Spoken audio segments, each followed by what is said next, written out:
রাখলে আপনাকে পিটানো হবে, আপনি সেই যে হয় না কেন। ধন্যবাদ।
বড় বড় দাঁড়া নিয়ে গাড়ি তো মারি ফেলবো।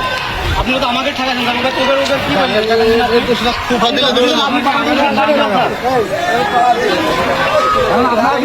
কথা মতন আমরা সব দাঁড়িয়ে ছিলাম স্যার, এটা আপনি দেখেন কি অবস্থা হয়। দেখেন ধর আমরা কিন্তু দাঁড়িয়ে রয়েছি, দাঁড়িয়ে রয়েছে।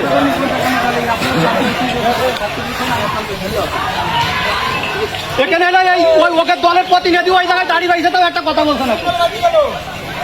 ওই যে টুপি মাথায় সে সামনে টুপি মাথায় দিয়ে দাঁড়িয়ে রয়েছে, তাকে লোকজনকে খাইছে কেরকম হইল।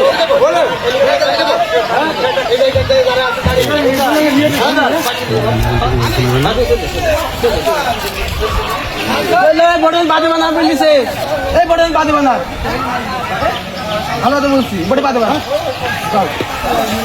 কি অবস্থা এখানে এইটাকে সেরে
আমরা তো কোনো জ্ঞানের কথা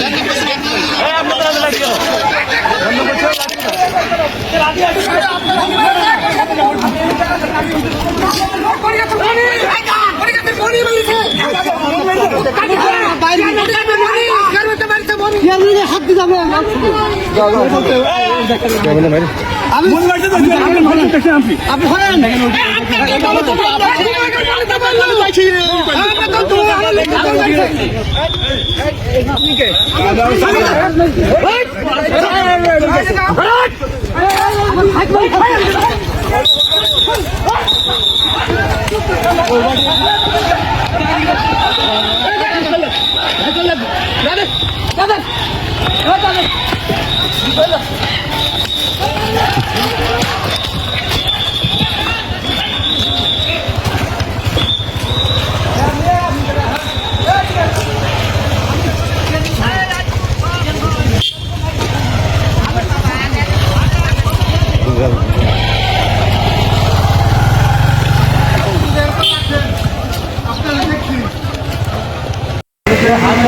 সুপ্রিয় দর্শক, ইতিমধ্যে আপনারা জেনেছেন যে গাংনীর রায়পুর ইউনিয়ন পরিষদের চেয়ারম্যানের চেয়ারে বসা কেন্দ্র করে বিএনপির দুই গ্রুপ পক্ষের মধ্যে যে উত্তেজনা চলছিল, সেই উত্তেজনা শেষ পর্যন্ত কিন্তু একটা সংঘর্ষে জড়িয়েছে এবং সেই সংঘর্ষে উপজেলা বিএনপির সভাপতি আলফাজউদ্দিন কালু এবং আরেকজন হচ্ছে অপরপক্ষের আরেকজন আহত হয়েছে বলে আমরা জানতে পেরেছি। তারাও হাসপাতালে এসেছে। আমরা একটু খুব সংক্ষিপ্তভাবে আপনাদেরকে একটু দেখানোর চেষ্টা করি যে আসলে সত্যিকার অর্থে আহত হয়েছে কারা। আমরা জানি যে সরকারের সর্বশেষ প্রজ্ঞাপন অনুযায়ী রায়পুর ইউনিয়নে সহ বেশ কয়েকটি ইউনিয়নে যারা আওয়ামী লীগের যারা চেয়ারম্যান ছিলেন তারা কিন্তু স্বপদে বহাল আছেন। সেই স্বপদে বহাল করা কেন্দ্র করে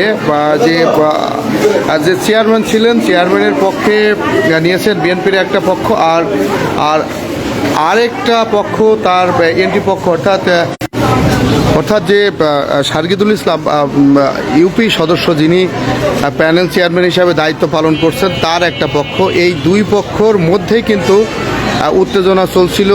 আজকে গোলাম সাইকলাইন চেপু তিনি ইউনিয়ন পরিষদে বসবেন এবং তার পক্ষে ছিলেন কিন্তু বিএনপি উপজেলা বিএনপির সভাপতি আলফাজউদ্দিন কালু সহ তার পক্ষের লোকজন এবং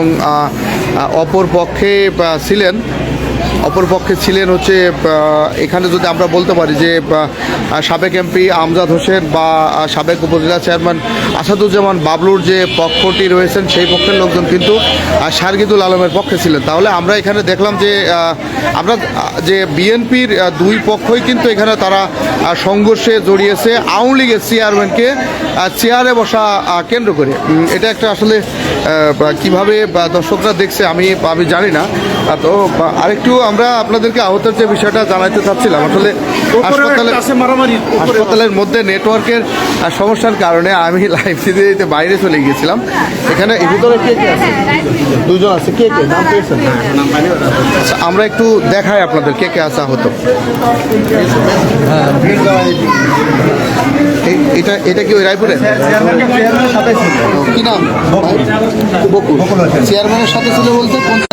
আসলে আমাদের গাংনী উপজেলা স্বাস্থ্য কমপ্লেক্সের অবস্থাটা এমন যে এখানে গেলে আসলে নেটওয়ার্ক থাকে না। আমরা দেখেছি যে লাইভ করার জন্য খুব সমস্যা, যার কারণে যতবার ইমার্জেন্সিতে আপনাদেরকে আমি নিয়ে যাচ্ছি রোগীদের দেখানোর জন্য ততবার সেখানে কিন্তু আসলে নেটওয়ার্ক আটকে যাচ্ছে আর লাইভ বন্ধ হয়ে যাচ্ছে।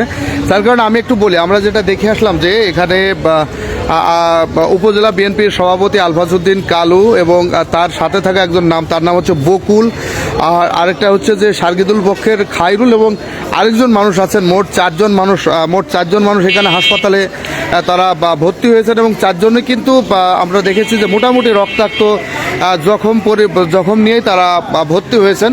আর তাদের সর্বশেষ কী অবস্থা হয় আমরা জানানোর চেষ্টা করব। তবে চিকিৎসকরা বলেছেন যে এখানে তারা আসলে খুব বেশি আশঙ্কাজনক অবস্থার মধ্যে তারা নাই, তাদের শারীরিক অবস্থা বেশ মোটামুটি ভালো আছে। আমরা চেষ্টা করছি তাদেরকে দেখানোর জন্য, কিন্তু আসলে নেটের প্রবলেমের কারণে আমরা ওই পর্যন্ত যেতে পারছি না, যে মানে কাছে গিয়ে আটকে যাচ্ছে। আমরা আরেকবার যাওয়ার চেষ্টা করি। আপনারা জানেন যে গাংনী উপজেলা রায়পুর ইউনিয়ন পরিষদের চেয়ারম্যান হচ্ছে আওয়ামী লীগ নেতা নেতা গোলাম শাকলাইন সেপু, যিনি হচ্ছে শপথে বহাল আছেন এবং এমন প্রজ্ঞাপন হয়েছে, সেটি কেন্দ্র করে কিন্তু আজকে বিএনপি দুই গ্রুপের সংঘর্ষ। আমাদের এখানে বিএনপির লোকজন বলেছেন যে শুধু বিএনপি না, বিএনপির এক গ্রুপ এবং জামাত একসাথে, আরেক গ্রুপে আছেন বিএনপির আরেক গ্রুপ, অর্থাৎ বিএনপি জামাত এবং আরেক পক্ষে বিএনপি, তারা কিন্তু আওয়ামী লীগের চেয়ারম্যানকে বসানোর জন্য সেখানে দুই পক্ষ মুখোমুখি হয়েছেন এবং তাদের মধ্যে কিন্তু সংঘর্ষ হয়েছে। আমরা ইমার্জেন্সি রুম পর্যন্ত চলে এসেছি, দেখানোর চেষ্টা করি। এই যে যিনি আহত হয়েছেন ওনার নাম হচ্ছে বকুল, আর সামনে আরও দু একজন আছেন। দেখেন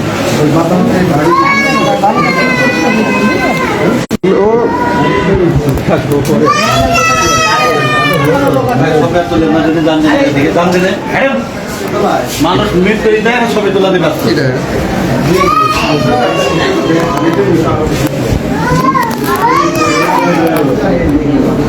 পরে দিন ভাই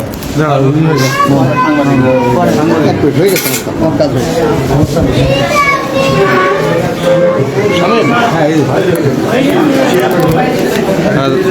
দেখছিলেন দর্শক যে গাংনী রায়পুর ইউনিয়নে যে সংঘর্ষের ঘটনার সর্বশেষ আপনাদেরকে দেখানোর চেষ্টা করছিলাম।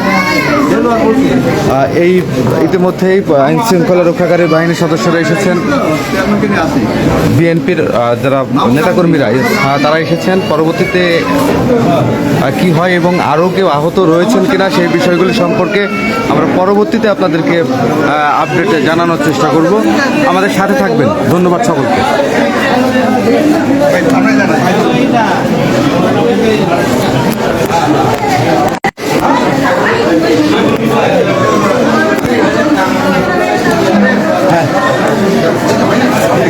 শেষ করে দেবো,